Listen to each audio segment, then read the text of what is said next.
नमस्कार जी। नमस्कार सर जी। क्या नाम है जी आपका? सर मेरा नाम डमारदास साहू जी है। सर कहाँ से हैं आप? मेरा गांव है सर नांगलदा, जिला राजनांदगांव, छत्तीसगढ़ से हूँ सर जी मैं।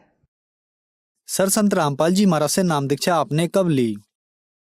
मैंने सर परम संत गुरु रामपाल जी महाराज के शरण में 28 दिसंबर 2013 से नाम दीक्षा लिया सर जी मैंने।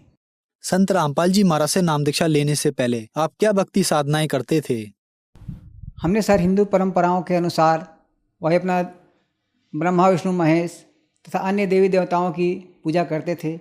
और इनके साथ साथ सर पहले हम कबीरपंथी से ही जुड़े थे सर जी। कबीरपंथी के अनुसार हमने उसमें एक कड़ियार होता था।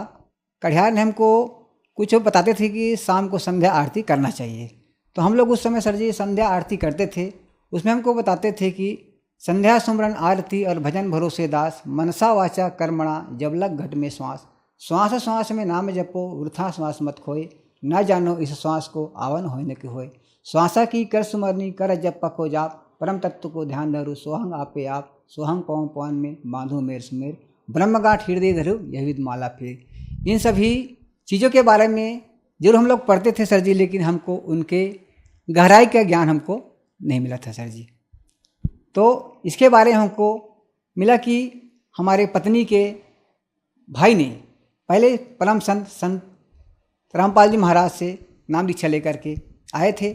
उन्होंने हमको एक किताब ला करके दिया जिसका नाम है सर जी ज्ञान गंगा। उस ज्ञान गंगा को दिखाया कि भाई आप लोग भी कबीरपंथी और हम लोग भी कबीरपंथी उस समय थे। उन्होंने बताया कि देखो कबीर को आज किसी ने पूर्ण परमात्मा नहीं बताया, लेकिन आज एक ऐसा संत है जो संत रामपाल जी महाराज है, जिन्होंने पूरा वेद और पुराण को दिखा करके बता रहा है कि Kabir is complete God, Kabir पूर्ण परमात्मा, कबीर सृष्टि के रचनहार कबीर साहिब है, वही कुल का मालिक है। ऐसे करके बताया सर जी। तो हमने फिर उसको उस सत्संग को सुनना प्रारंभ किया। साधना चैनल पे 7:30 से 8:30 आता था, उसको देखना प्रारंभ किया और उसके बाद फिर हमने उसको ज्ञान को समझ करके उनसे नाम दीक्षा लिया सर जी। तो फिर आप संत रामपाल जी महाराज की शरण में कैसे आए? हाँ सर जी, परम संत रामपाल जी महाराज से नाम दीक्षा लेने के बाद हमको बहुत से ऐसे लाभ हुआ। हमको पहले कम से कम 15 से 20 साल पहले हमको एक चर्म रोग जिसको बोलते थे कि एलर्जी होता था सर जी। एलर्जी में क्या होता है, जैसे हम लोग किसानी काम करते थे, खेती बाड़ी काम करते थे सर जी। खेती बाड़ी काम करते हैं तो उसमें हम जैसे खेतों में गए जरा से भी किसी का कचड़े का अपना शरीर में टच हो जाता था तो उसमें आपको बहुत बड़ा बड़ा ऐसा सा शरीर में पूरा फोड़ा हो जाता था। उसको हमको बहुत से डॉक्टरों के पास इलाज कराया, उनसे हमको राहत नहीं मिला। फिर हमने संत रामपाल जी महाराज से दीक्षा लेने के बाद उसके बताए अनुसार भक्ति करने से हमको वो लाभ प्राप्त हुआ। उनके साथ साथ हमारे पत्नी जो है उनको एक पथरी का भी प्रॉब्लम था, वो भी परमात्मा के दया बंदी छोड़ सदगुरु रामपाल दया से ठीक हुआ। उसको बवासीर का भी प्रॉब्लम था, वो भी ठीक हुआ सर जी। ये लाभ हुआ। इनके साथ साथ हमको बहुत से अभी वर्तमान का ही लाभ, सबसे बड़े बहुत अच्छी लाभ मिला है परमात्मा बंदी छोड़ की सदगुरु रामपाल जी महाराज की दया से सर जी। ये हमारे ऊपर बहुत से ऐसे मधुमक्खी जो हैं ऐसे ही वार किए, जैसे कि आज हमको वो बहुत सारा काटेंगे और हमारा सीधा सीधा प्राण ले लेंगे, इस टाइप से हमारे ऊपर वार किया। लेकिन उस समय हम यदि पूर्ण संत रामपाल जी महाराज के शरण में नहीं होते तो हमारा उस दिन मृत्यु निश्चित था।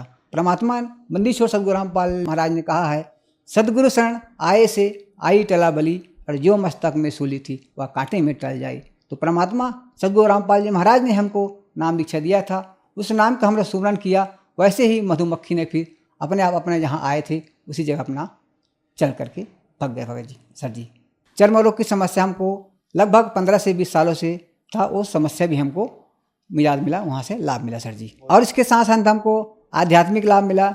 जिन्होंने हमको सदग्रंथों के बारे में नहीं जानते थे उसके बारे में दिखाया, और हमको हमारे बच्चे जो छोटे छोटे थे उनको निमोनिया होता था, उससे भी हमको लाभ मिला। और हमारे भक्तमती मतलब श्रीमती जी को, पत्नी को, उसको बवासीर से भी लाभ मिला। इस टाइप से हमको बहुत से लाभ मिले परमात्मा के दया से। सर संत रामपाल जी महाराज से नाम दीक्षा लेने के बाद आपको लाभ ही लाभ मिले, तो जो दर्शक आज आपको टीवी पर देख रहे हैं और वो भी किसी न किसी बीमारी से ग्रस्त हैं, उनके लिए आप क्या कहना चाहेंगे? उनके लिए हम कहना चाहेंगे इसी कि आज विभिन्न चैनलों पे संत रामपाल जी महाराज के सत्संग सुनिए, उनके बताए अनुसार ज्ञान को आप ग्रहण कीजिए। उनके भक्ति मार्ग में चलने से आपको भी लाभ मिल सकता है। जो लाभ हमको मिला है उनके अनुसार भक्ति करने से सब कुछ मिल सकता है सर जी। संत रामपाल जी महाराज से नाम दीक्षा कैसे ली जा सकती है? परम संत रामपाल जी महाराज से नाम दीक्षा ऐसे लिया जा सकता है कि आज विभिन्न चैनलों पे सत्संग आता है, नीचे पीली पट्टी चलती है सर जी, उसमें नंबर दिया रहता है, उस नंबर से कांटेक्ट करके अपना नाम दीक्षा लेकर सकते हैं सर जी। धन्यवाद सर। सत्संग